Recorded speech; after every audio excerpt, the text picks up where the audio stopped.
എന്ത് സങ്കടം വന്നാലും എന്തു പറയണം? ഉണ്ടായിരുന്ന ജോലി നഷ്ടപ്പെട്ടു പോയി എന്തു പറയണം?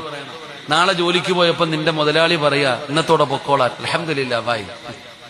ഉണ്ടായിരുന്ന ജോലി പോയി അൽഹംദുലില്ലാ, പരീക്ഷയ്ക്ക് തോറ്റു അൽഹംദുലില്ലാ, കല്യാണം മുടങ്ങി അൽഹംദുലില്ലാ, ഉണ്ടായിരുന്ന കച്ചവടം നഷ്ടപ്പെട്ടു പോയി, ബിസിനസ്സിൽ ലാഭം പോയി, എന്ത് വന്നാലും അൽഹംദുലില്ലാ. അള്ളാഹു പറയാൻ ഭാഗ്യം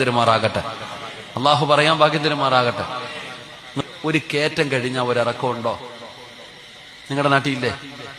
ഉണ്ടെങ്കിൽ ഉണ്ടെന്ന് പറ, ഇല്ലെങ്കിൽ ഇല്ലെന്ന് പറ. ഒരു കയറ്റം കഴിഞ്ഞാൽ ഒരിറക്കമുണ്ടോ? ഒരു ദുഃഖം കഴിഞ്ഞാൽ ഒരു സന്തോഷമുണ്ടെന്ന് നബി മുഹമ്മദ് മുസ്തഫ. ഒരു കയറ്റം കഴിഞ്ഞാൽ ഇറക്കമുണ്ടോ? അപ്പൊ ഒരു കയറ്റത്തിന്റെ പുറകിൽ ഒരിറക്കമുണ്ട്, ഒരു ദുഃഖത്തിന്റെ പുറകിൽ ഒരു സന്തോഷമുണ്ട്. ഇല്ല യളമൽ ജസാ മഅ യളമൽ ബലാ ഇന്ന മഅൽ ഉസ്രി യുസ്റ.